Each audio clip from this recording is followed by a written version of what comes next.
Assalamu alaikum wa rahmatullahi wa barakatuh. Third Ashra of Ramadan. Days of seeking refuge. This is called Najat, meaning salvation. These are also known as the days of seeking refuge. This final stage of the month is about seeking sanctuary from the fires of hell. Fasting itself is said to be a shield from hellfire. This is effective as a physical shield used in battle. And the dua for this part of the month is, O Almighty Allah, save me from the fire of hell.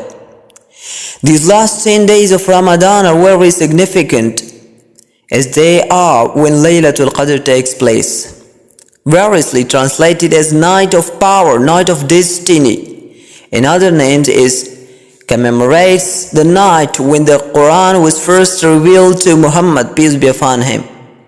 Although the Prophet did not mention a specific date for the night of power, he did say to seek it in the last 10 days on the odd nights. So Laylatul Qadr is thought to fall on one of the odd number nights in the final 10 days of Ramadan. Thank you.